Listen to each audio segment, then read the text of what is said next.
The crystal chandelier above the mahogany dining table cast perfect light across my sister Rebecca's immaculate face, as she delivered what she probably thought was a compassionate smile. The kind of smile reserved for charity cases and distant relatives who show up to family dinners in clothes from Target instead of Nordstrom. I sat there in my simple black dress, the one I'd bought online for $49, watching her adjust her diamond tennis bracelet while she prepared to deliver another one of her well-meaning lectures about my life choices. Before we jump back in, tell us where you're tuning in from, and if this story touches you, make sure you're subscribed, because tomorrow I've saved something extra special for you.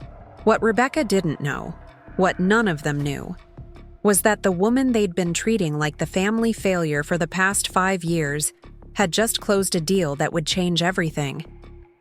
The acquisition papers sitting in my assistant's briefcase, 3 floors below, would transform not just my life, but theirs too. In about an hour, Marcus would walk through those gleaming double doors carrying documents that would prove I wasn't the disappointment they thought I was. I was something far more dangerous to their perfectly ordered world. I was competition. But for now, I sat quietly at the foot of the table, the same seat I'd occupied since childhood, listening to my family discuss my future as if I weren't sitting right there. As if the 28-year-old woman who'd been building an empire in silence was still the confused college dropout they remembered from 6 years ago. My name is Alexandra Thompson, though everyone calls me Alex, and until tonight, my family had successfully convinced themselves that I was their greatest disappointment. At 28, I was supposed to be the cautionary tale they'd tell at cocktail parties about what happens when someone lacks direction and settles for mediocrity. According to the Thompson family narrative, I was the daughter who'd dropped out of business school to pursue some vague dream about technology, the one who'd stubbornly refused their offers of help to get a real job at their manufacturing company, the one who lived in a modest apartment and drove a 5-year-old Honda Civic instead of embracing the lifestyle they'd tried to provide. What they didn't know was that I'd been living a double life for the past 3 years. While they assumed I was struggling to make ends meet working for some small tech startup, I had actually founded and built Dataflow Solutions, a software company that specialized in revolutionizing supply chain management for manufacturing companies. The same type of companies, ironically, that my family's business relied on to stay competitive in an increasingly digital marketplace. The modest apartment they pitied me for was actually a carefully maintained fiction. My real home was a penthouse overlooking downtown Denver, with floor-to-ceiling windows that offered a view of the mountains and a living space that could have graced the cover of Architectural Digest. The Honda Civic was real, but it sat next to a Tesla Model S in my private garage, and I'd kept the older car specifically for family gatherings like this one. Image management had become a necessary skill when you were building a business empire, while your family remained convinced you were building nothing at all. Tonight's dinner was supposed to be a celebration of my father's 60th birthday, held at Rebecca's sprawling mansion in Cherry Hills Village, where she lived with her investment banker husband Michael in a style that screamed old money and new pretension. The house was a testament to everything the Thompson family valued: impressive square footage, expensive furnishings, and the kind of pristine perfection that suggested no one actually lived there so much as performed there. Rebecca had inherited the family gift for making every gathering feel like a performance review, and tonight was no exception. She'd spent the cocktail hour steering conversations toward topics that highlighted everyone's achievements, while somehow managing to emphasize my apparent lack thereof. When cousin Jennifer mentioned her recent promotion to senior partner at her law firm, Rebecca made sure to mention how proud she was of family members who'd found their calling in established professions. When Uncle Robert talked about his son's acceptance to medical school, Rebecca nodded approvingly and commented on the importance of educational commitment and following through on one's goals. Each comment was delivered with the kind of surgical precision that made it impossible to object without seeming defensive. But the message was clear. Success looked like traditional career paths, advanced degrees, and the kind of stability that came from working within established systems. Success did not look like whatever vague technology thing I was doing that no one in the family quite understood or respected. My mother Carol had tried to be supportive in her own way, asking polite questions about my work that revealed how little she understood about what I actually did for a living. She'd introduced me to other guests as her daughter who worked with computers, the same way she might have described someone who worked with stamps or collected coins, a harmless hobby that somehow paid enough to cover basic expenses, but nothing that could be taken seriously as a career or a source of genuine accomplishment. My father, Richard, was more direct in his disappointment, though he'd learned over the years to express it through strategic silence rather than open criticism. When conversation turned to professional achievements, he would simply redirect attention to Rebecca's latest real estate acquisition or Michael's successful quarter at the investment firm. The message was clear without being cruel. Some family members had things worth celebrating, and others were still figuring themselves out. But it was Rebecca who had perfected the art of loving condescension, wrapping her criticism in concern and her judgment in offers of help. She'd spent years trying to rescue me from my chosen path, offering connections at established companies, suggesting I consider going back to school for an MBA, or hinting that there might be opportunities available at Thompson Manufacturing if I was ready to embrace a more traditional approach to building a career. Every offer was delivered with genuine affection and the kind of confidence that comes from never doubting your own judgment about what constitutes a successful life. Rebecca truly believed she was helping, that her attempts to redirect my career path came from a place of love rather than superiority. The fact that I consistently declined her guidance only confirmed her belief that I was too proud or too confused to accept the wisdom she was offering. Tonight's dinner conversation had followed the familiar script until dessert, when Rebecca decided it was time for a more direct intervention. She'd dismissed the catering staff with the practiced efficiency of someone accustomed to managing help, leaving just the family around the table with coffee and chocolate torte that probably cost more than most people's weekly grocery budget. The timing wasn't accidental. Rebecca had orchestrated this moment, choosing the intimate family setting and the relaxed post-meal atmosphere to deliver what she probably thought would be a breakthrough conversation about my future. She settled back in her chair, wine glass in hand, and fixed me with the kind of focused attention that suggested she'd been planning this speech throughout dinner. Preparing and narrating this story took us a lot of time, so if you are enjoying it, subscribe to our channel. It means a lot to us. Now back to the story. He leaned forward slightly, employing the kind of direct eye contact that probably worked well in boardrooms and client meetings. The business world is changing rapidly, and companies need people who can help them navigate the intersection of traditional practices and digital innovation. Your unique perspective could be exactly what they need to stay competitive. The speech was polished and persuasive, delivered with the kind of authority that came from years of success in high-stakes financial environments.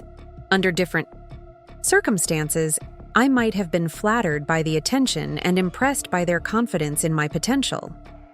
But knowing what I knew about my actual professional situation made their intervention feel simultaneously touching and insulting.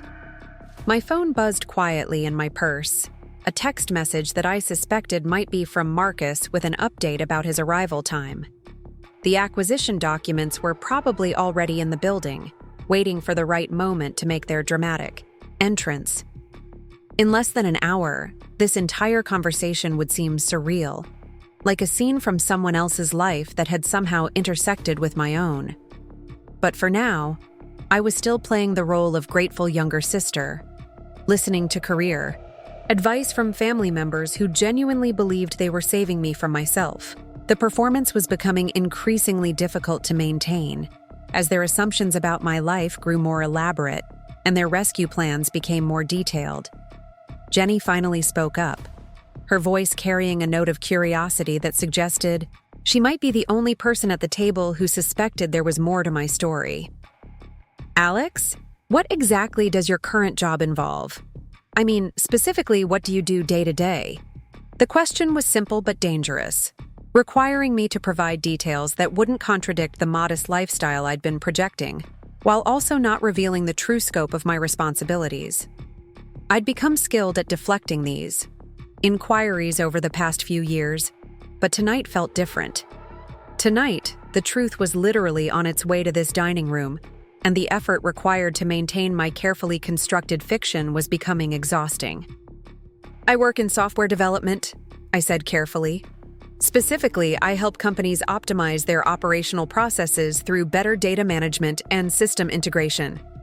The description was accurate as far as it went, though it failed to mention that I was the CEO of the company providing these services, rather than simply an employee implementing someone else's vision. Rebecca nodded with the satisfied expression of someone whose suspicions had been confirmed. "See, that's exactly what I mean, Alex. You have valuable skills, but you're not leveraging them in an environment where they can really benefit your career. Working for a small company limits your exposure and your growth potential." She turned to address the rest of the table, clearly warming to her theme. "This is exactly what I've been trying to explain to Alex for years. She has talent and education, but she's been stuck in these small-scale situations that don't provide the kind of professional development and recognition she deserves." My mother joined the conversation with the kind of gentle concern that had characterized her approach to my career choices for the past several years. "Sweetheart, we just want you to have the security and success that we know you're capable of achieving. Sometimes it takes an outside perspective to see opportunities that we might miss when we're too close to our own situation." The collective weight of their concern and advice was beginning to feel suffocating, like being wrapped in a blanket made of good intentions and misguided assumptions. They were all looking at me with variations of the same expression, the kind of hopeful expectation that suggested they believed this conversation represented a turning point in my life trajectory. What they couldn't know was that the real turning point was still 15 minutes away, currently riding up in the elevator with Marcus and a briefcase full of documents that would redefine every assumption they'd made about my capabilities and my choices. The anticipation was becoming almost unbearable, not because I was eager to prove them wrong, but because I was beginning to understand how dramatically this revelation was going to shift our family dynamics. The woman they'd been trying to save was about to become the woman they needed to impress, and I wasn't sure any of us were prepared for that transformation. The grandfather clock in Rebecca's foyer chimed 9 times, each note echoing through the mansion like a countdown to something my family couldn't possibly anticipate. I excused myself from the dining room under the pretense of needing fresh air, stepping onto the wraparound porch that overlooked perfectly manicured gardens illuminated by strategically placed landscape lighting. The Colorado evening was crisp with the promise of autumn, and I used the privacy to check my phone for Marcus's latest update. His message was brief but loaded with implications that made my pulse quicken. "Arrived at building. Security cleared. Me up. Documents verified and ready. Awaiting your signal." The formal tone reflected the gravity of what we were about to execute, but I could detect the underlying excitement in his careful professionalism. Marcus Chen had been my assistant, business partner, and closest confidant for the past 2 years, and he understood better than anyone what this moment represented. When I'd founded Dataflow Solutions, the decision to maintain my family's perception of me as an underachiever hadn't been calculated or strategic. It had evolved organically from a combination of their dismissive assumptions and my own desire to build something without the pressure of family expectations or unsolicited advice. What had started as temporary discretion had become an elaborate, double life that was about to collapse in the most spectacular way possible. I returned to the dining room to find that my absence had given my family additional time to refine their intervention strategy. Rebecca had apparently used the opportunity to elaborate on the generous offer Michael's firm was prepared to make, because when I took my seat, the energy around the table had shifted to something approaching celebration. They had convinced themselves that my stepping away meant I was seriously considering their proposal, and their relief was palpable. "Alex, darling, my mother said, reaching across the table to squeeze my hand with maternal warmth. I hope you understand that we're only pushing this because we can see how much potential you have. Sometimes people who are close to us can recognize opportunities that we might miss ourselves. The sentiment was genuine and loving, which made it infinitely more complicated than simple family criticism would have been. Carol Thompson had spent my entire life advocating for my success and happiness, and her current concern came from the same place of maternal protection that had comforted me through childhood disappointments and adolescent struggles. The fact that her worry was based on completely inaccurate information about my circumstances didn't diminish the sincerity of her love. My father cleared his throat with the authority of someone accustomed to commanding attention in business meetings and family discussions alike. Alexandra, I want you to know that Michael and I have discussed this opportunity extensively, and we both believe it represents exactly the kind of foundation you need to establish yourself in the business community. Richard Thompson's endorsement carried weight that extended far beyond family politics. He had built Thompson Manufacturing from a small operation into a regional leader through decades of careful planning and strategic decision-making. His approval of Michael's offer wasn't just paternal support, it was a professional assessment from someone whose judgment had proven reliable in competitive markets. The manufacturing sector is evolving rapidly, he continued, settling into the explanatory tone he used when discussing industry trends. Companies that fail to integrate modern technology into their operations are finding themselves at a significant disadvantage. The kind of consulting work Michael's firm provides could position you at the forefront of that transformation. The irony was breathtaking.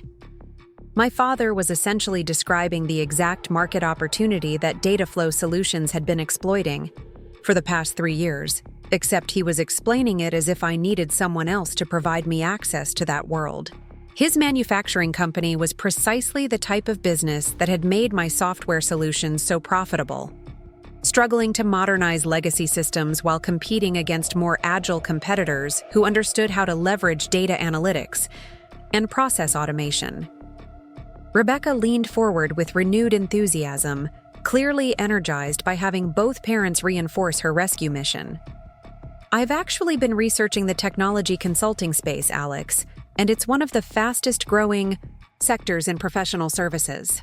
The demand for people who can bridge the gap between traditional business practices and digital innovation is absolutely exploding. She pulled out her phone and began scrolling through what appeared to be carefully compiled research about industry trends and salary expectations. The effort she'd invested in building her case was both touching and infuriating, demonstrating how much thought she'd given to solving what she perceived as my career problems while remaining completely oblivious to my actual professional situation. According to LinkedIn, technology consultants with your background can earn anywhere from $80,000 to $120,000 annually, depending on their client base and specialization. That's not including bonuses and profit-sharing arrangements that could significantly increase total compensation. The salary figures she quoted with such excitement represented roughly what Dataflow Solutions generated in revenue during a particularly slow week, but I maintained an expression of polite interest while she outlined the financial benefits of embracing a more traditional career path.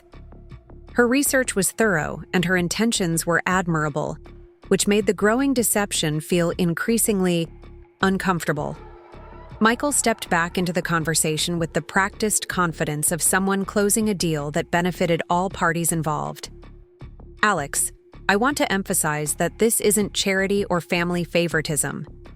Rebecca may have brought you to my attention, but any offer we make will be based on your qualifications and our assessment of the value you can bring to our clients. He paused for emphasis, employing the kind of direct eye contact that probably impressed investors and reassured nervous clients. We've reviewed your educational background and what we understand about your work experience, and we believe you have exactly the combination of technical knowledge and practical experience that our expansion strategy requires. The confidence in his voice suggested that he'd done his due diligence on my professional qualifications, though I suspected his research had been limited to the carefully edited version of my resume that I maintained for situations requiring professional references without revealing the full scope of my business activities.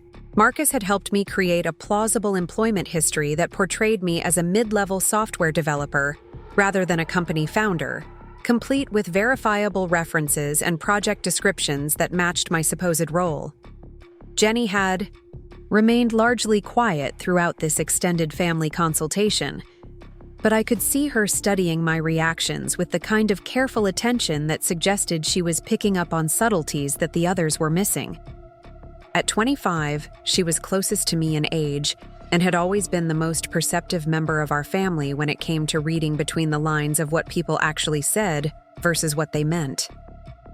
"Alex," she said quietly, her voice cutting through the enthusiastic planning that had taken over the conversation. "You seem unusually calm about all this career advice. Most people would be either grateful or defensive when their family stages this kind of intervention. Your reaction is making me wonder if there's something we don't know about your current situation." The observation was astute and dangerous, threatening to introduce questions that could unravel my carefully maintained fiction before Marcus arrived with the dramatic revelation I'd been orchestrating. But it also represented an opportunity to begin preparing them for the shock that was coming, to plant seeds of doubt about their assumptions without fully revealing the truth. "You're right that my current situation is more complex than it might appear," I said carefully, choosing words that would prove prophetic rather than deceptive when viewed in retrospect.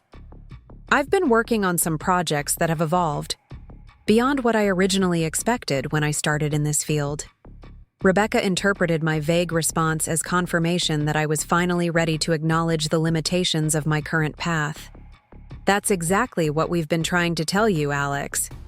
Small projects and startup environments can feel exciting, but they don't provide the stability and growth trajectory that you need for long-term success." She was building momentum again, clearly sensing that her intervention was approaching a breakthrough moment. The corporate environment that Michael's firm could provide would give you exposure to major clients and significant projects. Instead of working on small-scale implementations, you'd be helping Fortune 500 companies transform their entire operational frameworks. The description of major clients and Fortune 500 companies was particularly amusing, considering that Dataflow Solutions had recently completed implementation projects for 3 companies that would definitely qualify for that list. But I nodded, thoughtfully, maintaining the illusion that her offer represented opportunities I couldn't access through my current professional circumstances. My phone buzzed with another text from Marcus, this one containing just 2 words that made my heart rate accelerate. Position confirmed. He was in the building, documents in hand, waiting for my signal to make an entrance that would transform this entire conversation from family intervention to something approaching corporate theater. The timing felt appropriate. My family had built their case methodically, presenting their offer with the kind of thorough preparation that demonstrated genuine concern for my future. They deserved to understand the full truth about what they were trying to save me from. But the revelation needed to unfold in a way that honored their good intentions while making clear just how dramatically they had misunderstood my circumstances. "Before I respond to your generous offer," I said, standing slowly and commanding attention through the formality of my posture, "I think there are some things about my current situation that you should understand.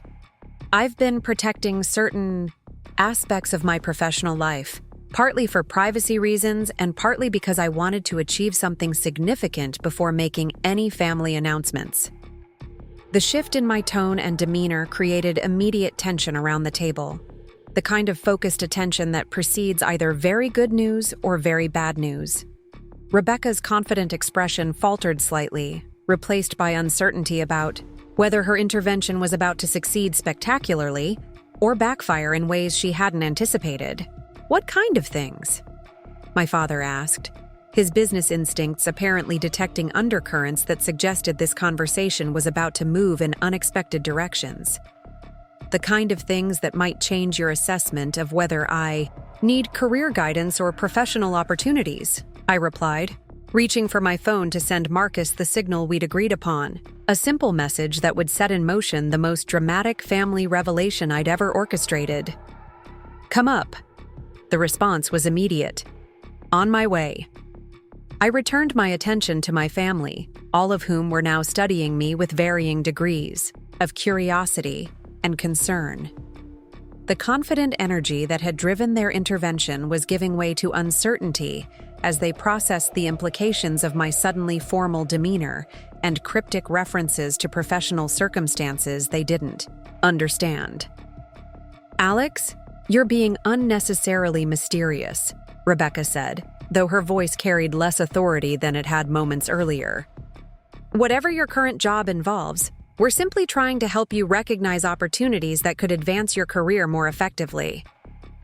"I appreciate that," I said, settling back into my chair with a calmness that felt surreal given what was about to unfold.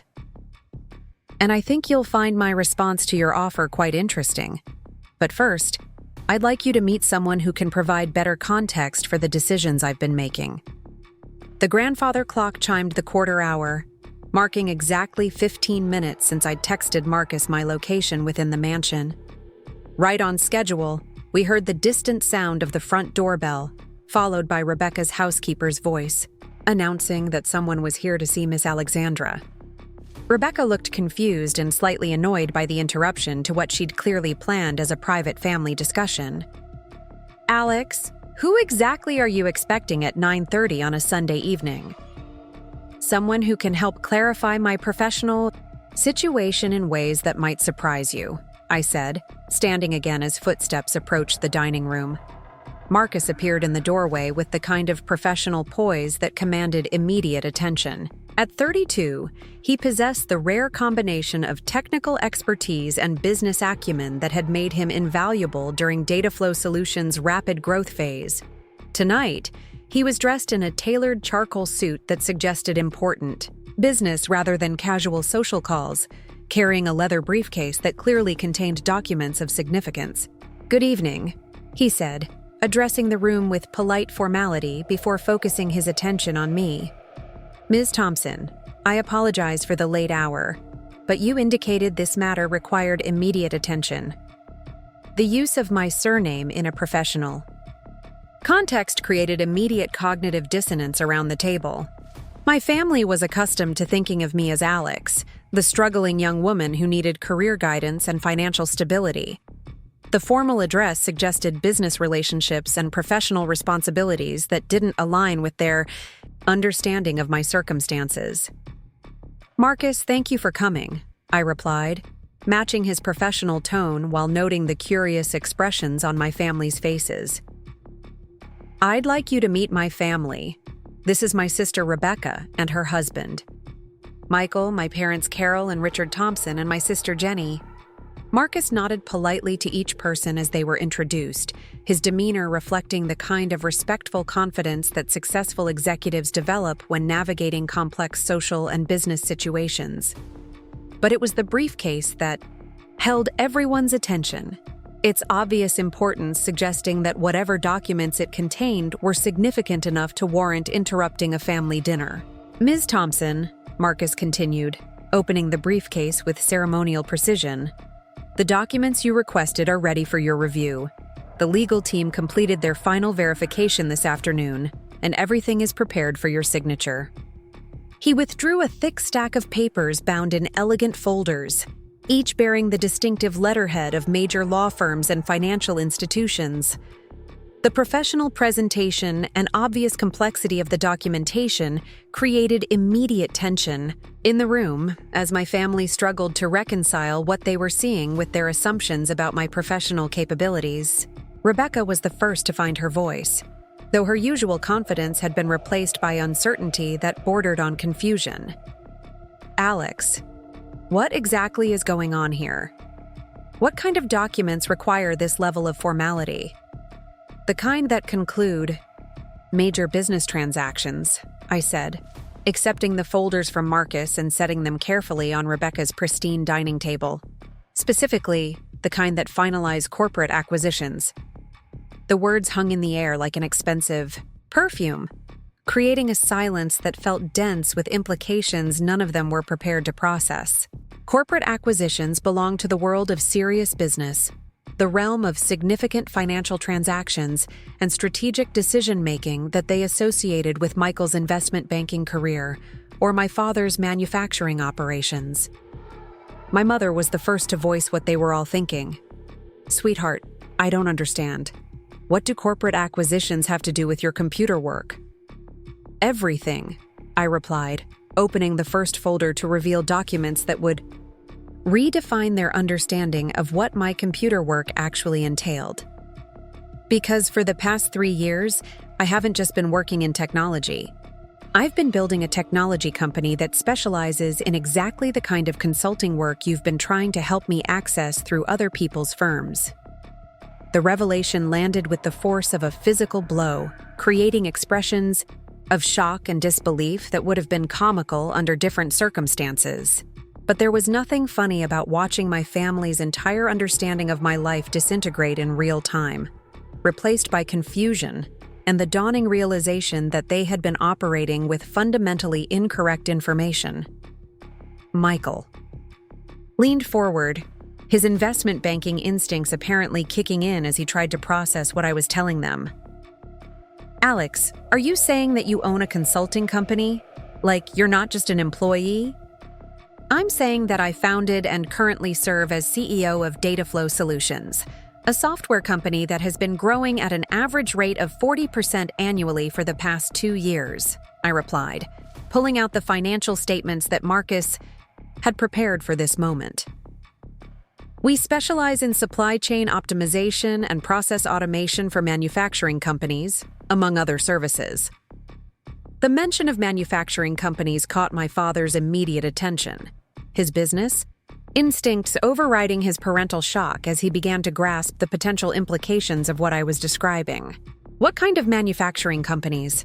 What's the scope of your client base?" Marcus stepped forward with the smooth professionalism that had made him such an effective business partner. Dataflow Solutions currently serves 47 clients across the Rocky Mountain region, with expansion operations planned for California and Texas markets next quarter. Our client roster includes several companies that would be familiar to you in the manufacturing sector. He paused, clearly enjoying the theatrical impact of his carefully delivered information. "In fact, Mr. Thompson, your company Thompson, manufacturing appears on our preliminary research list as a potential acquisition target, though we haven't pursued that opportunity due to Ms. Thompson's family connections." The bomb he'd just dropped created a silence so complete that I could hear the grandfather clock ticking in the foyer. My father's face had gone pale as he processed the implications of his daughter's company, considering his business as an acquisition target rather than seeking employment within it. Rebecca found her voice first, though it emerged as barely more than a whisper. "Alex, this isn't possible. If you owned a successful company, we would know about it. You live in that tiny apartment and drive that old car, and you never have money for expensive restaurants or vacations." "The apartment and the car are props," I admitted, feeling simultaneously relieved and guilty about finally abandoning the fiction I'd maintained for so long. "I've been living a double life because I wanted to build something significant without family pressure or expectations. The modest lifestyle you've observed was a deliberate choice, not a financial necessity." Jenny was studying me with fascination, rather than shock, as if pieces of a puzzle she'd been unconsciously assembling were finally clicking into place. "That's why you never seemed stressed about money, even when you claimed to be working for startups, and why you always knew so much about business trends and market conditions." "Among other things," I confirmed, grateful that at least one family member was processing this information analytically rather than emotionally. The knowledge came from running board meetings and strategic planning sessions, not from reading business magazines in my spare time. Marcus opened his briefcase again, withdrawing additional documents that represented the culmination of months of negotiations and legal preparation. "Ms. Thompson, if you're ready to proceed, these are the final acquisition papers for Pinnacle Manufacturing Systems, The transaction will establish Data Flow Solutions as the dominant supply chain software provider in the region. Pinnacle Manufacturing Systems was Thompson Manufacturing's primary competitor, the company that had been underbidding my father's firm on major contracts for the past 2 years, while somehow maintaining superior profit margins. The revelation that my company was acquiring their main rival would transform not just my father's understanding of my capabilities, but his entire strategic assessment of the competitive landscape his business operated within. The papers I was about to sign would make me the owner of a manufacturing empire that rivaled anything my family had built, while simultaneously positioning me to revolutionize the entire industry through the integration of advanced data analytics and process optimization technologies. The woman they'd been trying to rescue from professional mediocrity was about to become one of the most influential figures in their business community. But more than that, the acquisition would prove that the modest lifestyle and self-deprecating attitude I'd maintained were strategic choices rather than acknowledgments of limitation. The daughter they'd been worried about was actually the family member with the most ambitious and successful career trajectory, hidden behind a carefully constructed facade of underachievement. As I reached for the pen Marcus offered, I realized that signing these documents would irrevocably change our family dynamics in ways none of us were prepared for. The intervention they'd staged to save my career was about to become the moment when they discovered that I didn't need saving at all. The pen felt heavier than it should have as I held it above the signature line, aware that every eye in the room was fixed on the documents spread across Rebecca's mahogany table. The acquisition papers represented more than just a business transaction. They were proof of everything my family had failed to see about my capabilities and ambitions. But signing them in this moment would also mark the end of any possibility of returning to the comfortable anonymity I'd maintained for the past 3 years. My father's voice cut through the silence with the sharp edge of someone whose entire worldview was being challenged in real time. Alexandra, I need you to explain to me how you've been operating a technology company large enough to acquire Pinnacle Manufacturing without anyone in this family knowing about it. The question carried layers of hurt beneath its surface authority. Richard Thompson had built his reputation on understanding market dynamics and competitive landscapes, and the discovery that his own daughter had been operating within his industry sphere without his knowledge represented a fundamental failure of his business intelligence. More than that, it suggested a level of deception that challenged everything he thought he knew about family loyalty and communication. It wasn't intended as deception, I said, setting the pen down without signing and meeting his gaze directly. It began as privacy and evolved into something more complex as the business grew beyond what any of us expected. Marcus cleared his throat diplomatically, clearly recognizing that this family revelation required more delicate handling than a typical business meeting. Mr. Thompson, if I may provide some context, Data Flow Solutions began as a small consulting practice focused primarily on software implementation for local businesses. The expansion into manufacturing system optimization was a natural evolution, driven by market demand rather than any specific strategy targeting your industry. His explanation was technically accurate, but strategically incomplete, designed to minimize the appearance of deliberate competition while acknowledging the scope of what we'd built. The truth was more complicated and potentially more threatening to my family's understanding of appropriate boundaries between business and personal relationships. Rebecca was staring at the documents as if they might disappear if she looked away, her earlier confidence completely replaced by confusion that bordered on betrayal. Alex, when you declined all of our offers to help with your career, when you insisted that you were happy with your current situation, you were actually running a company that was more successful than anything we were offering you? The hurt in her voice was unmistakable, layered with the realization that her well-intentioned rescue efforts had been not just unnecessary, but patronizing. For 3 years, she'd been trying to save someone who was actually more professionally accomplished than she was, offering opportunities that represented significant steps backward rather than forward progress. The offers were generous and came from a place of love. I replied carefully, trying to navigate between honesty and kindness. But yes, accepting them would have required abandoning something I'd built from the ground up, something that had become more valuable and personally meaningful than traditional employment could provide. Jenny leaned forward with the kind of analytical curiosity that had always made her the most perceptive member of our family. How valuable are we talking about, Alex? What kind of revenue does Data Flow Solutions generate annually? The directness of her question created another moment of loaded silence as everyone waited for numbers that would quantify just how dramatically they had misunderstood my professional circumstances. Marcus glanced at me for permission before reaching into his briefcase for the financial statements that would answer her question more thoroughly than words could manage.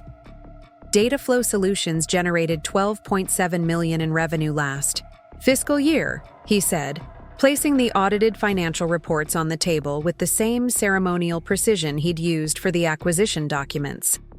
Net profit margins have consistently exceeded industry averages, and growth projections for the current fiscal year suggest we'll approach $15 million in total revenue. The numbers landed like physical blows, creating expressions of shock that ranged from my mother's maternal pride to Michael's professional respect to my father's calculating assessment of what those figures meant in terms of market position and competitive advantage. $12.7 million in annual revenue placed Data Flow Solutions in a completely different category than the modest consulting practice they'd assumed I was struggling to maintain. Michael's investment banking instincts kicked in as he began processing the implications of what Marcus had revealed. Those are impressive numbers for a 3-year-old company. What's your client retention rate, and how diversified is your revenue stream? 93% client retention over the past 18 months, Marcus replied with obvious pride. Revenue diversification across 4 primary service categories, with no single client representing more than 8% of total income. The business model has proven both scalable and sustainable. He was enjoying this moment almost as much as I was, having spent countless hours helping me maintain the fiction that had allowed Data Flow Solutions to grow without family interference or expectations. Marcus understood better than anyone how challenging it had been to build something significant while deflecting questions about my professional activities and financial situation. My mother finally found her voice, though it emerged with the kind of maternal bewilderment that suggested she was still struggling to reconcile the daughter she thought she knew with the successful entrepreneur sitting at Rebecca's dining table. Sweetheart, I'm proud of what you've accomplished, but I'm also confused about why you felt the need to hide it from us. Don't you think we would have been supportive of your success? The question touched on the most complex aspect of my decision, to maintain secrecy about Data Flow Solutions. The truth was that I hadn't been certain my family would be supportive, particularly if they understood that my success had come from competing directly with the kind of traditional manufacturing businesses that had defined their understanding of legitimate professional achievement. I wasn't sure how you'd react to discovering that I was disrupting the same industry that had provided our family's financial foundation, I admitted. Data Flow Solutions works by identifying inefficiencies in traditional manufacturing operations and implementing technological solutions that often eliminate the need for established practices and legacy systems. My father's expression sharpened as he began to grasp the full implications of what I was describing. You're telling me that your company specializes in making traditional manufacturing operations obsolete? Not obsolete, I corrected quickly. More efficient, more profitable, more competitive in global markets. But yes, that often means replacing manual processes with automated systems and eliminating redundancies that have been built into traditional operations over decades. The explanation highlighted the fundamental tension that had motivated my secrecy in the first place. Data Flow Solutions represented everything that traditional manufacturing companies like Thompson Manufacturing feared about technological disruption, the kind of innovation that could either save established businesses or render them irrelevant depending on how effectively they adapted to changing market conditions. Rebecca was studying the financial statements with the kind of Focused attention she usually reserved for real estate listings and investment portfolios. Alex, according to these numbers, you're personally worth several $1,000,000. How is that possible when you've been living like you're barely making ends meet? Because maintaining a modest lifestyle allowed me to build the business without family expectations or social pressure, I replied. The money has been reinvested in company growth and strategic acquisitions rather than lifestyle inflation. Marcus nodded in confirmation, clearly prepared for this line of questioning. Ms. Thompson has maintained extremely conservative personal expenses while maximizing business capitalization. The strategy has allowed Data Flow Solutions to expand aggressively without external investment or debt financing. The mention of debt financing caught Michael's immediate attention, his investment banking experience making him appreciate the significance of building a multi-million-dollar company without requiring outside capital or investor involvement. You're saying she's maintained 100% ownership while achieving this level of growth? Correct, Marcus confirmed. Ms. Thompson owns Data Flow Solutions outright, with no outside investors, no debt obligations, and no equity partnerships. That would dilute her control or profit participation. The revelation that I had built and maintained complete ownership of a company generating over $12 million annually created a new level of silence around the table. This wasn't just about discovering that I was more successful than they'd realized. It was about understanding that I had achieved a level of financial independence and business control that most entrepreneurs could only dream of accomplishing. Jenny was the first to process the full implications of what we'd revealed. Alex, you're not just successful, you're wealthy. Like, significantly wealthier than anyone else in this family, including Dad's business and Michael's investment portfolio. The Stark assessment forced everyone to confront the complete reversal of our family's financial hierarchy. For 3 years, they'd been offering me career assistance and expressing concern about my economic stability, while I was actually accumulating wealth at a rate that exceeded their most optimistic projections for my potential success. My father leaned back in his chair with the expression of someone recalculating everything he thought he understood about competitive dynamics and market positioning. Alexandra, when you mentioned that Pinnacle Manufacturing was an acquisition target, exactly what kind of acquisition are we discussing? Marcus opened the main acquisition folder with obvious satisfaction, revealing documents that would answer my father's question in the most dramatic way possible. A complete buyout valued at $42 million, to be finalized within 60 days, pending regulatory approval and final due diligence completion. $42 million represented more than Thompson Manufacturing's total revenue for the past 2 years combined. The acquisition would establish me as the owner of a manufacturing operation that could potentially dominate the regional market while leveraging Data Flow Solutions' technological advantages to achieve efficiency levels that traditional competitors couldn't match. Rebecca's voice emerged as barely more than a whisper as she processed the magnitude of what Marcus had revealed. Alex, you're about to spend $42 million to buy a company? Where did you get $42 million?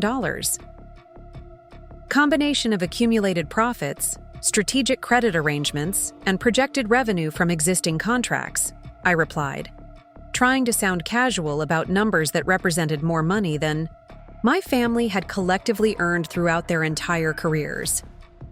The acquisition is structured to be cash flow positive within 18 months. Michael's professional admiration was becoming increasingly obvious as he reviewed the financial projections and acquisition terms that Marcus had spread across the table. These are sophisticated financial instruments, Alex. You're not just running a successful consulting business. You're operating at the level of private equity and strategic acquisition that most companies never achieve. His assessment was accurate and highlighted the most significant aspect of what I'd been hiding from my family.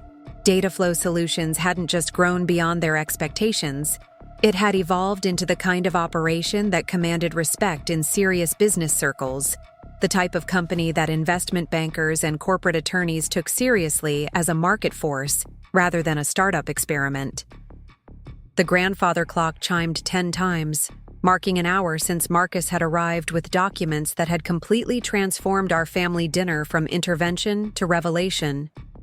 But the most dramatic moment was still approaching as I prepared to sign the acquisition papers that would formalize my transition from hidden entrepreneur to acknowledged industry leader. My mother was studying me with the kind of maternal assessment that suggested she was trying to reconcile the daughter she'd raised with the business executive who had been operating in plain sight for the past 3 years. "Sweetheart, I'm incredibly proud of what you've accomplished, but I'm also struggling to understand how we missed signs of this level of success." "Because I was careful to hide them," I admitted. "The business meetings happened during regular work hours, the financial growth was managed through discrete banking relationships, and the lifestyle changes were minimal enough to avoid attracting attention or questions." Jenny was nodding with the expression of someone whose suspicions were finally being confirmed. "That explains why you always seemed so confident about your financial situation, even when you claimed to be working for small companies, and why you never seemed stressed about finding better employment opportunities." "Among other things," I confirmed, grateful that at least one family member had been paying close enough attention to notice inconsistencies in my carefully constructed narrative. "It's difficult to feel anxious about job security when you're the person making hiring decisions and setting strategic direction for a growing company." My father cleared his throat with the authority of someone who had spent decades making difficult business decisions and wasn't easily impressed by financial projections or acquisition announcements. "Alexandra, assuming these numbers are accurate, and this acquisition proceeds as planned, what exactly are your intentions regarding the competitive landscape in our industry?" The question cut directly to the heart of what my success meant for our family's traditional business interests. Dataflow Solutions was positioned to dominate the technology consulting space for manufacturing companies, while the Pinnacle acquisition would provide direct manufacturing capabilities that could compete with Thompson Manufacturing on multiple levels. My intentions are to build the most efficient and profitable manufacturing operation possible while providing technological solutions that help other companies achieve similar optimization, I replied honestly. Competition benefits everyone by driving innovation and efficiency improvements. Marcus sensed the family tension underlying this exchange and stepped forward with diplomatic precision. "Mr. Thompson, Dataflow Solutions has consistently maintained a policy of avoiding direct competition with family-connected businesses. The Pinnacle acquisition was pursued specifically because it doesn't create conflicts with Thompson Manufacturing's current market positioning." His explanation was technically accurate, but didn't address the broader implications of my company's growth trajectory and market dominance potential. The truth was that Dataflow Solutions was becoming large enough to reshape the entire regional manufacturing landscape, regardless of specific policies about family business conflicts. Rebecca was reading through the acquisition documents with the kind of focused attention she usually reserved for major real estate transactions.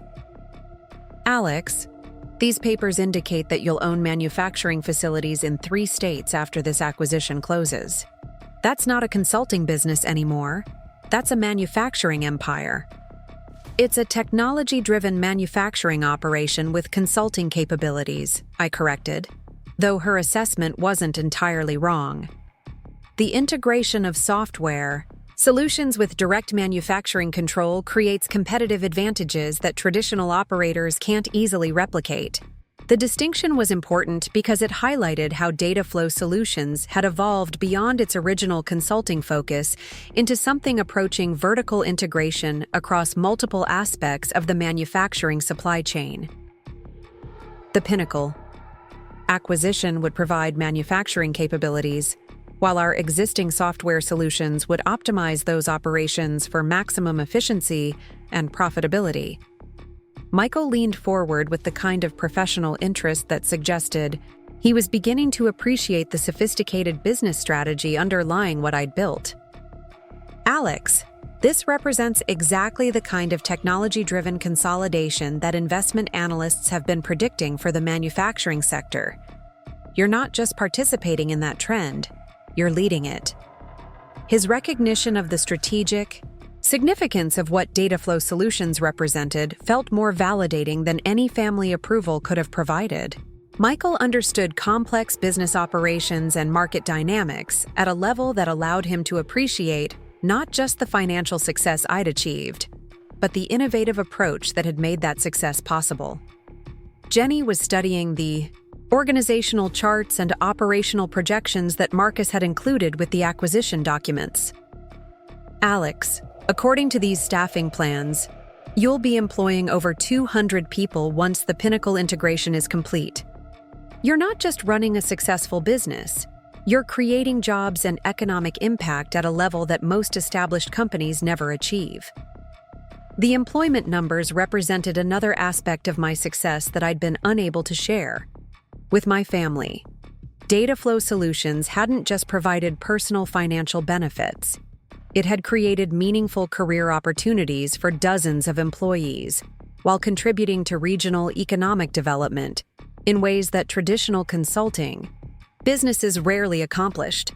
As I picked up the pen again, preparing to finalize the acquisition that would establish Data Flow Solutions as the dominant force in our regional manufacturing sector, I realized that my family was finally beginning to understand not just what I'd built, but what it meant for their perception of success, ambition, and the possibilities available to someone willing to think beyond traditional career paths. The signature I was about to provide would transform me from the family member they'd been trying to save into the family member who had achieved more than any of them had thought possible. But it would also irrevocably change our relationships and family dynamics in ways that none of us were prepared to navigate. The acquisition papers represented more than just business success.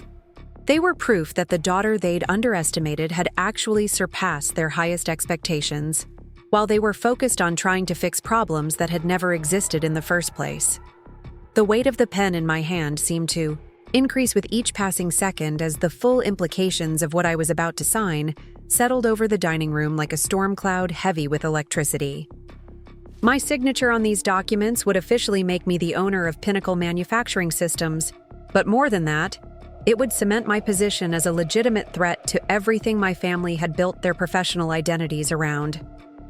My father stood abruptly, his chair scraping against Rebecca's hardwood floors with a sound that cut through the tension like a knife. Richard Thompson had spent 40 years building his manufacturing company from a small operation into a regional competitor, and the discovery that his youngest daughter was about to become the owner of his primary rival had clearly triggered every business instinct he possessed. "Alexandra, I need to understand something," he said, his voice carrying the authority of someone accustomed to commanding boardrooms and making decisions that affected hundreds of employees. "When you acquire Pinnacle Manufacturing, you'll have access to their client lists, their pricing strategies, their operational procedures, and their competitive intelligence about every company in this region, including mine." The observation was accurate and highlighted the most problematic aspect of what I'd been hiding from my family. The acquisition wasn't just about building my own business empire. It would provide me with intimate knowledge of Thompson Manufacturing's competitive landscape and strategic vulnerabilities that no outside competitor should possess. "I understand your concern," I replied carefully, still holding the unsigned documents while trying to navigate between business pragmatism and family loyalty. Data Flow Solutions has strict policies about information security and competitive ethics. Any intelligence gathered through the Pinnacle acquisition would be treated with the same confidentiality standards we apply to all client relationships. Marcus nodded in support of my statement, but I could see the skepticism in my father's expression. Professional confidentiality policies meant little when family relationships created inherent conflicts of interest that couldn't be eliminated through corporate governance structures. Rebecca had been studying the acquisition documents with increasing agitation, her earlier shock giving way to something approaching anger as she processed the implications of my deception. "Alex, you've been sitting at family dinners for 3 years listening to Dad talk about competitive pressures and market challenges, knowing that you were building a company that would eventually position you to acquire his competitors and potentially threaten his business." The accusation stung because it contained enough truth to be genuinely uncomfortable. I had indeed listened to countless family conversations about Thompson Manufacturing's strategic challenges, while quietly building a business that could exploit many of the inefficiencies and operational weaknesses they discussed so openly. "I never sought information about Thompson Manufacturing's operations," I said defensively, "and I've deliberately avoided pursuing any business opportunities that would create direct conflicts with Dad's company." "But you didn't avoid building a business that operates in the same industry," Michael observed, his investment banking experience clearly helping him understand the competitive dynamics at play. "Even without seeking specific information, your family relationships provide you with insights into market conditions and industry trends that give you advantages other competitors don't possess." His assessment was accurate and highlighted the ethical complexity of my situation. While I hadn't engaged in corporate espionage or deliberately sought confidential information, my family connections had certainly provided me with market intelligence that contributed to Dataflow Solutions' strategic decision-making and competitive positioning. Jenny was watching this exchange with the kind of analytical attention that suggested she was beginning to understand why I'd chosen secrecy over transparency about my business activities. Alex kept her success hidden because she knew it would create exactly this kind of conflict once we found out about it. "Exactly," I confirmed, grateful that at least one family member was recognizing the complexity of my position. I didn't want family relationships to be complicated by business competition, but the longer I waited to reveal the truth, the more complicated the situation became. My mother had been largely quiet throughout this discussion, but her maternal instincts were clearly struggling to process the disconnect between her daughter's apparent deception and her genuine professional achievements. "Sweetheart, I understand why you wanted privacy while building your business, but don't you think we deserve to know when your success reached levels that could affect our family's financial interests?" The question touched on the most painful aspect of my decision to maintain secrecy. My mother was right that my family deserved transparency about business activities that could impact their own professional and financial circumstances, but I'd been too afraid of their reactions to risk revealing the truth until it became unavoidable.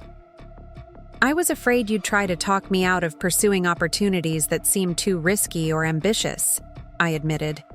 "And I was afraid you'd expect me to prioritize family business interests over my own strategic decisions." My father's expression softened slightly as he recognized the validity of my concerns about family interference and conflicting loyalties. "Alexandra, have we ever given you reason to believe that we wouldn't support your legitimate business ambitions?"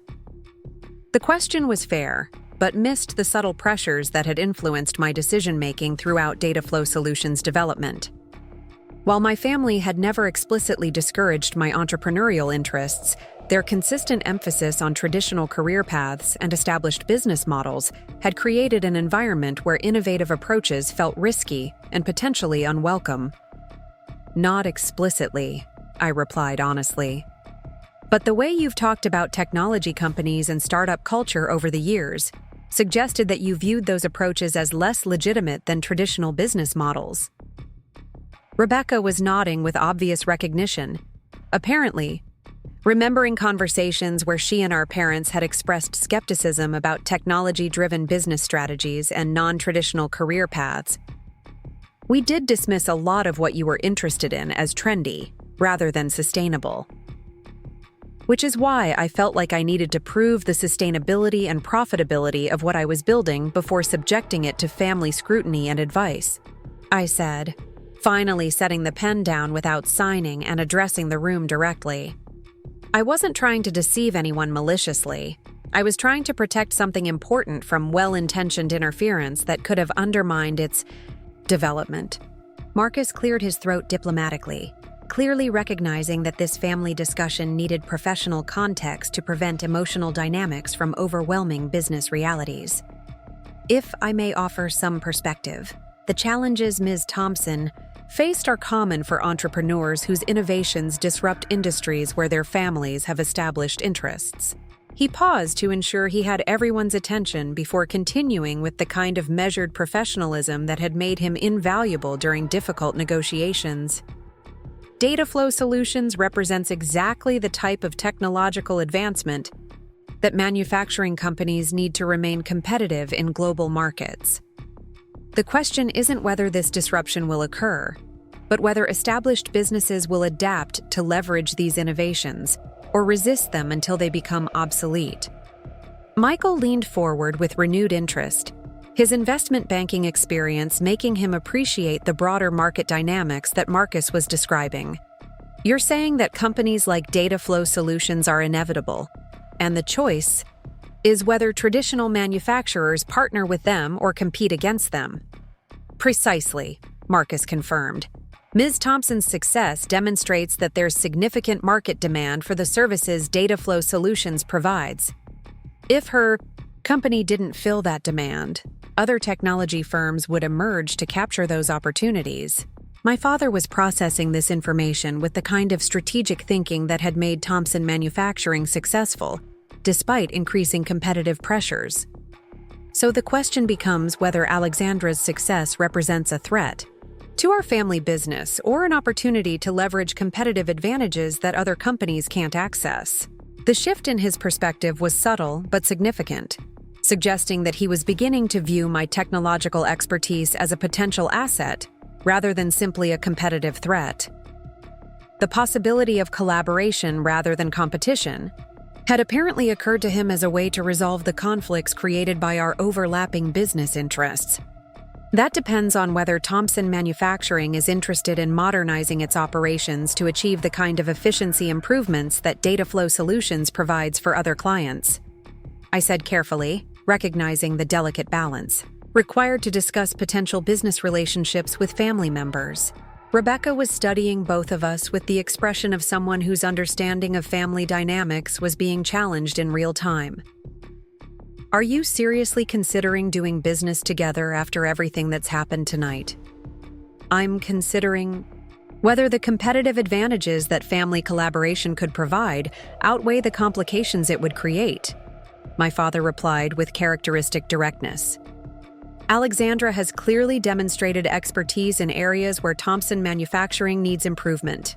The question is whether we can structure a professional relationship that benefits both companies without compromising either family harmony or business ethics. The possibility of working together rather than in competition had never occurred to me during the years I'd spent building Data Flow Solutions in secret.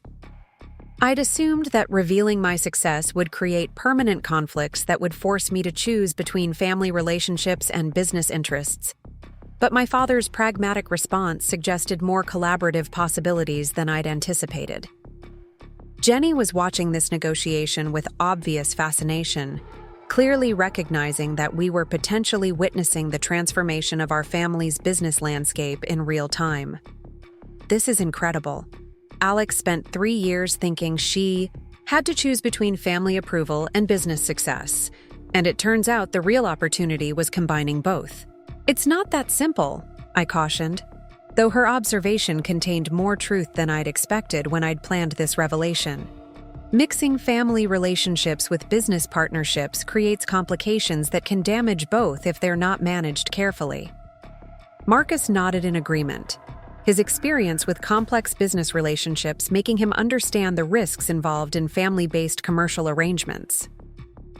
Professional partnerships between family members require extremely clear boundaries and formal agreements to prevent personal dynamics from interfering with business decisions.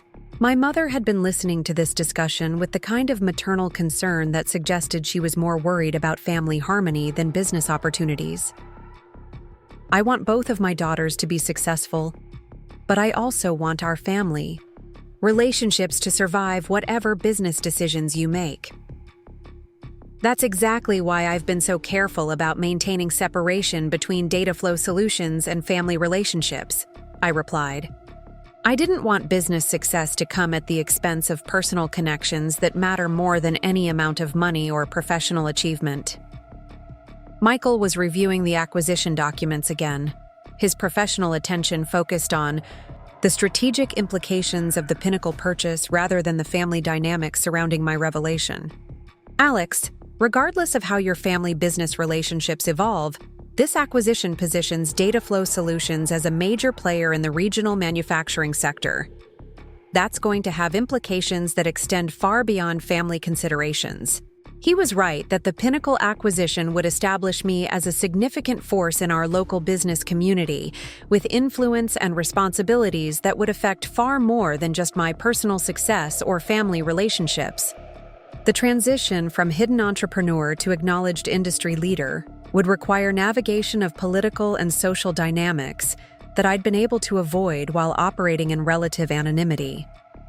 Which is another reason why tonight feels like the right time to stop hiding what I've built, I said, finally picking up the pen again and positioning it above the signature line. Data Flow Solutions has grown beyond the point where secrecy is practical or beneficial. The Pinnacle acquisition will make our operations too visible and significant to maintain the fiction of being a small consulting practice. Rebecca was watching me prepare to sign with the expression of someone whose entire understanding of her role as the successful older sister was being challenged. Alex, when you sign those papers, you'll officially be the most successful business person in our family. Are you prepared for how much that's going to change everything? The question forced me to confront the full implications of what this moment represented.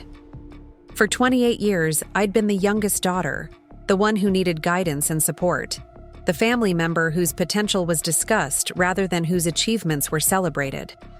Signing these documents would transform me into the family success story, the person others would look to for advice and leadership. I'm prepared for things to change, I said, though I wasn't entirely certain that was true. But I hope the changes will strengthen our family rather than create permanent divisions.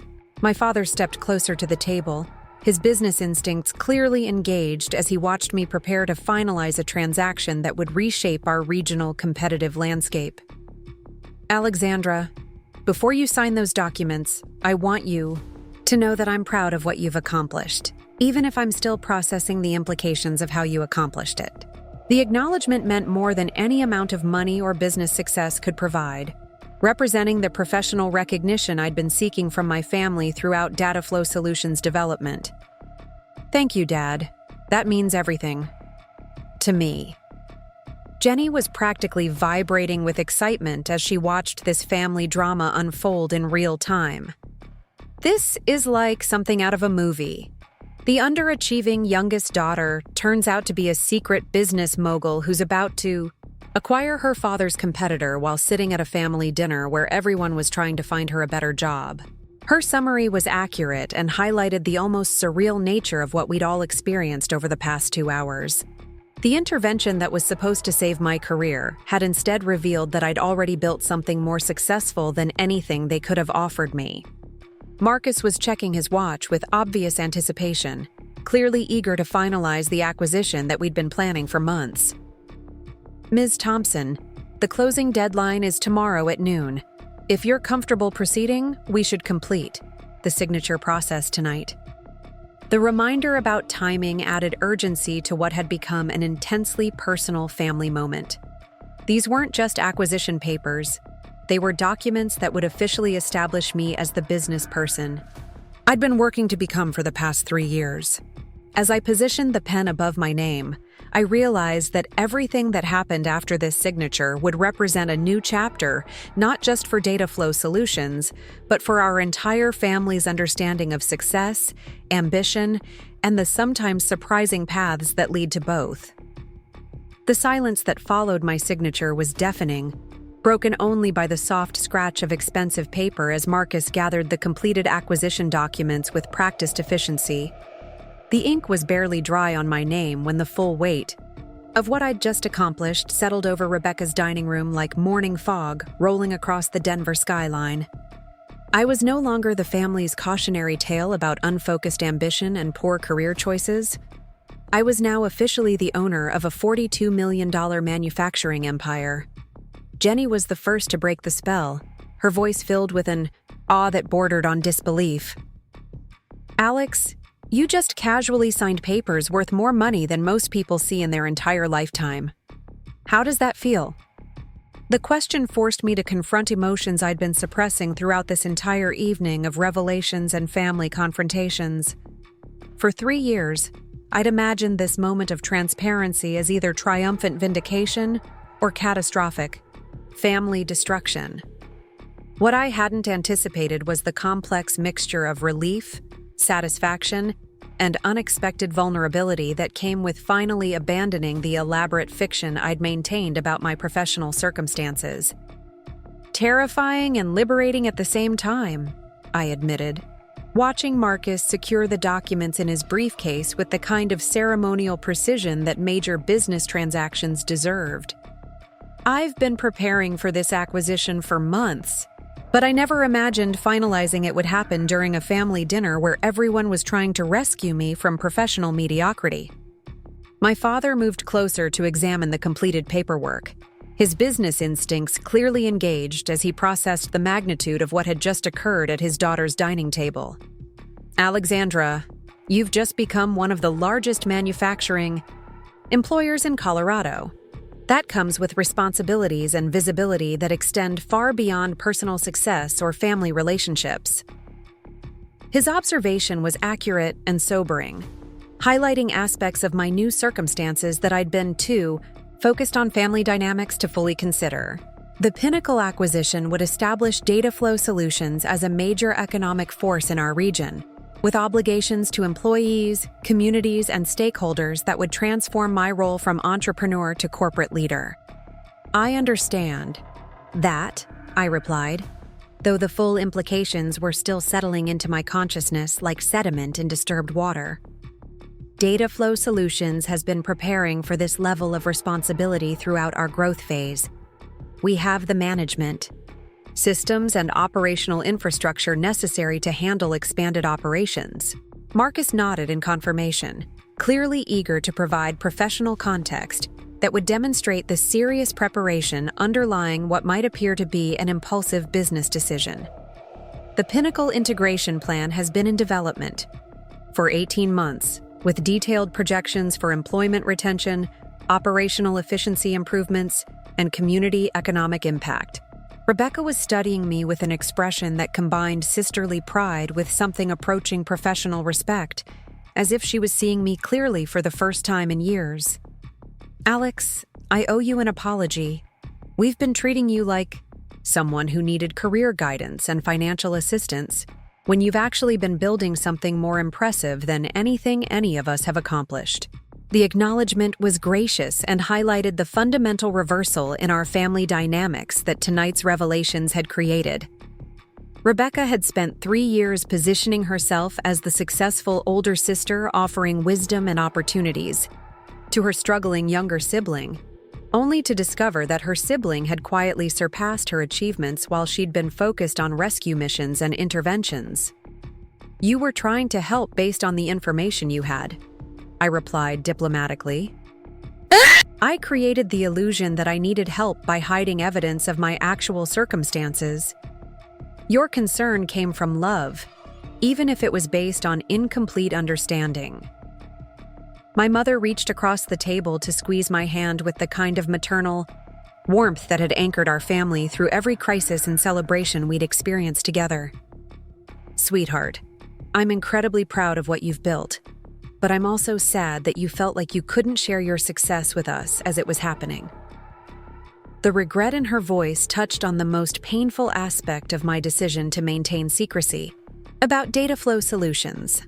While building the business in privacy had protected it from family interference and expectations, it had also deprived me of the opportunity to celebrate milestones and achievements with the people whose approval mattered most to me. I was afraid you'd worry about the risks or try to convince me to pursue safer alternatives, I explained. Entrepreneurship involves uncertainty and potential failure that traditional career paths avoid, and I didn't want to subject my decisions to family anxiety or protective instincts. Michael was reviewing the acquisition terms with obvious professional admiration, his investment banking experience making him appreciate the sophisticated financial engineering that the pinnacle purchase represented. Alex, these funding arrangements and integration strategies demonstrate exactly the kind of advanced business planning that private equity firms spend years developing. You've essentially built your own investment company while we thought you were working for someone else. His recognition of the strategic complexity underlying Data Flow Solutions operations felt more validating than any family praise could provide. Michael understood high-level financial transactions and corporate development at a level that allowed him to appreciate not just the monetary success I'd achieved, but the innovative approaches that had made that success possible.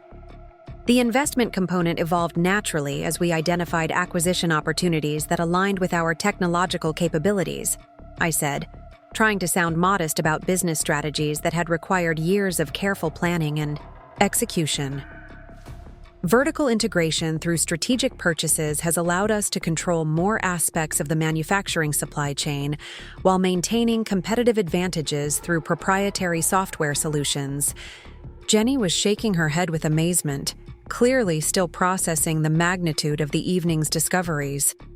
Alex, you've been living like a completely different person for 3 years. How did you manage to maintain such an elaborate double life without anyone suspecting the truth? The question highlighted the exhausting complexity of maintaining separate personal and professional identities that bore no resemblance to each other. Careful compartmentalization and a lot of strategic misdirection, I admitted. Business meetings during regular work hours, discrete banking relationships, minimal lifestyle changes, and consistent deflection of questions about financial circumstances or career ambitions. Marcus was checking his phone for messages from our legal team, clearly eager to begin the post-signature processes that would transform tonight's dramatic revelation into operational reality. Ms. Thompson, our attorneys are standing by to initiate the regulatory filing processes. The acquisition should be publicly announced within 72 hours, pending final compliance reviews. The mention of public announcements created another wave of reality as I contemplated the transition from anonymous entrepreneur to recognized business leader.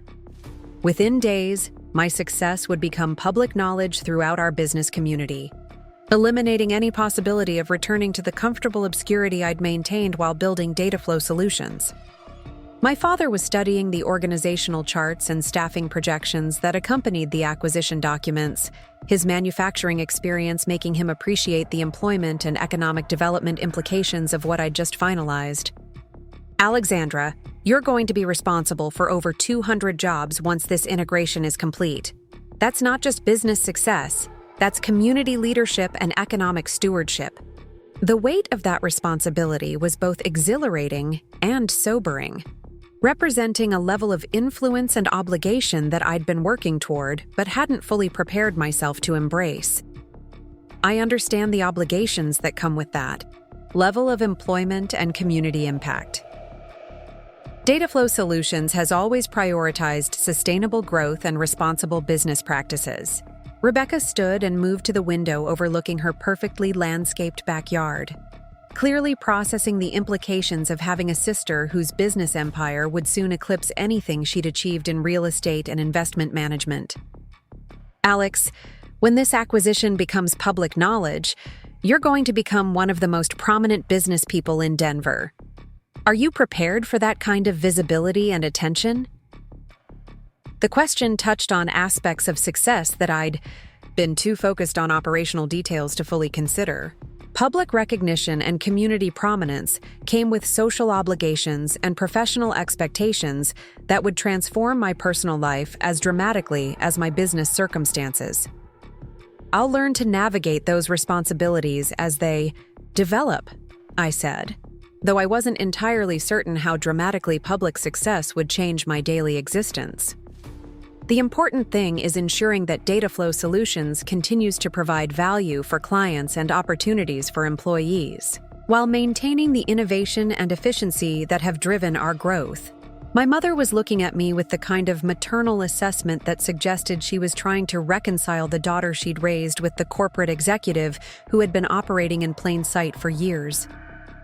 "Sweetheart, I'm proud of your business success, but I also want to make sure you don't lose sight of personal relationships and family connections while managing corporate responsibilities."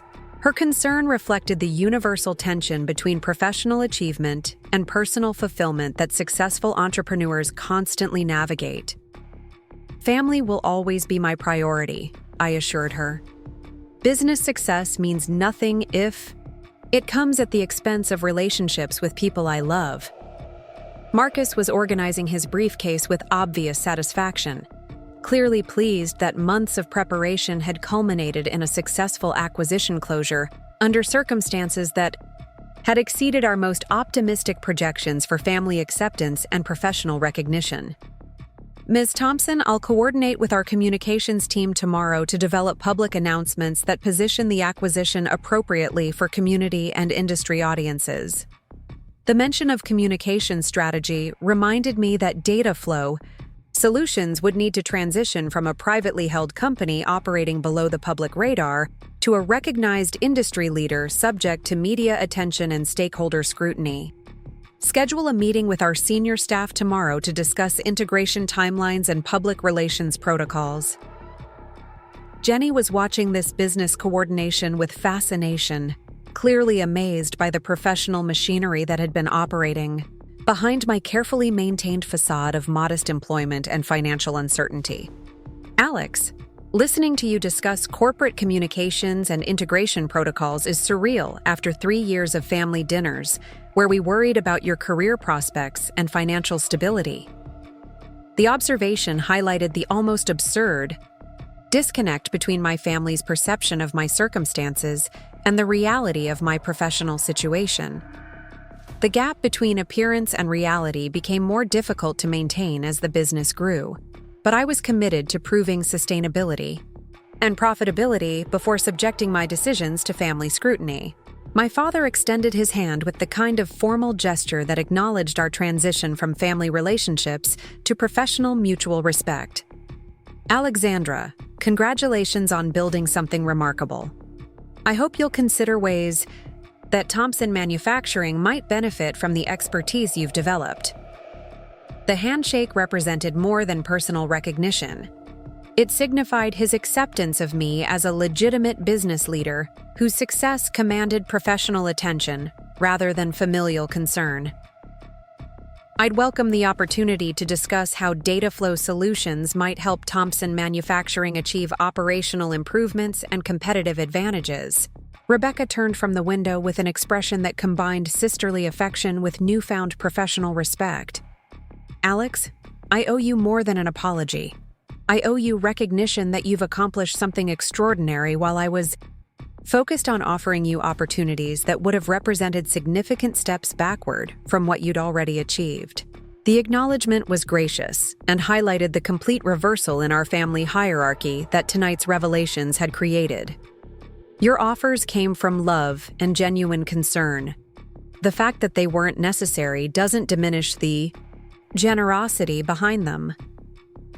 Michael was closing the acquisition folders with obvious appreciation for the sophisticated business planning they represented. "Alex, you've demonstrated exactly the kind of innovative thinking and strategic execution that most established companies struggle to develop. Data Flow Solutions represents the future of technology-driven manufacturing in ways that traditional operators need to understand and adapt to." His professional assessment carried weight that extended beyond family validation, representing recognition from someone whose investment banking experience provided credible perspective on advanced business strategies and market dynamics. The manufacturing sector is evolving rapidly, and companies that integrate technological solutions effectively will maintain competitive advantages that traditional approaches can't match. The grandfather clock chimed 11 times, marking 3 hours since Marcus had arrived with documents that had transformed a family intervention into a corporate revelation. The evening that had begun with well-intentioned career advice had concluded with the finalization of a business acquisition that would establish me as one of Colorado's most successful young entrepreneurs. Jenny stood and moved toward me with the kind of sisterly pride that had always characterized our relationship, though her expression now carried additional respect for achievements she'd never suspected. "Alex, I knew there was something different about you over the past few years. But I never imagined you were building a business empire while we thought you were struggling to find your professional direction." The recognition from my younger sister felt particularly meaningful because she'd been the family member most likely to notice inconsistencies in my carefully constructed narrative about modest employment and financial circumstances. "You asked better questions than anyone else. I was always worried you'd figure out the truth before I was ready to reveal it." My mother gathered the empty coffee cups and dessert plates with the kind of domestic efficiency that had anchored our family through every celebration and crisis we'd experienced together. "Well, this has certainly been the most surprising family dinner we've ever hosted. I'm not sure how we'll top tonight's revelations at future gatherings." The observation prompted laughter that released much of the tension that had accumulated throughout the evening's dramatic progression, from intervention to revelation to acceptance. Future family dinners should probably focus on celebrating success rather than trying to create it through career counseling. Marcus stood and moved toward the dining room entrance, clearly recognizing that his professional responsibilities for the evening had been completed and that ongoing family discussions should proceed without outside presence. "Ms. Thompson, congratulations on finalizing the acquisition.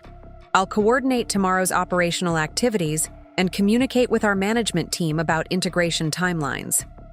As my assistant and business partner prepared to leave, I realized that his departure would mark the official end of my double life and the beginning of whatever family dynamics would emerge from tonight's revelations.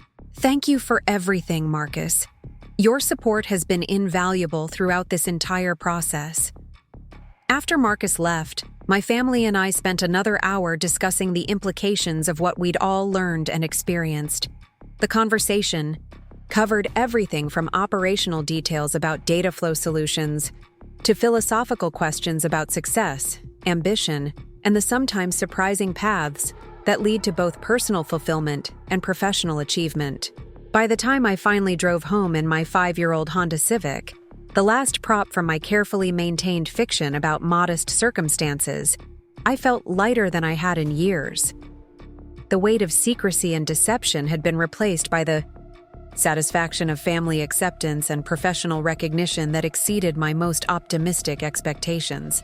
The following morning, Data Flow Solutions issued press releases announcing the Pinnacle Manufacturing acquisition, officially establishing me as one of the region's most successful technology entrepreneurs. The media attention was immediate and significant, transforming me from an anonymous business owner into a recognized industry leader whose innovative approaches to manufacturing optimization became the subject of feature articles and industry analysis. Within weeks, Thompson Manufacturing had engaged Data Flow Solutions as a consulting client, beginning a collaboration that improved their operational efficiency while strengthening rather than complicating our family relationships. The competitive concerns that had initially worried my father proved manageable through clear professional boundaries and mutual respect for each other's business interests. Rebecca and I developed a new dynamic based on mutual professional respect, rather than her previous assumption that I needed career guidance and financial assistance.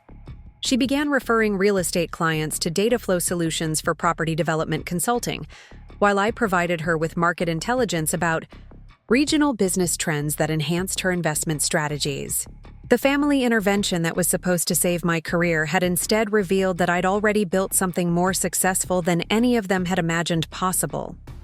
The daughter they'd been trying to help had actually become the family member, with the most ambitious and successful professional trajectory hidden behind a carefully constructed facade of underachievement.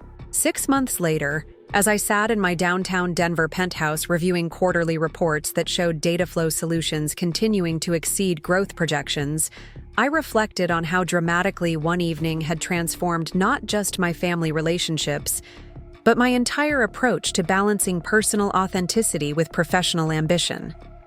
The acquisition papers that Marcus had delivered to Rebecca's mansion had represented more than just business success. They were proof that sometimes the people we think need saving are actually the ones who've already saved themselves, and sometimes the most impressive achievements happen in plain sight while everyone is looking elsewhere. The poor relative they'd been worried about had become the family success story, and the career intervention they'd staged had evolved into a celebration of accomplishment that none of us had seen coming when the evening began with crystal chandeliers and well-intentioned advice about traditional employment opportunities.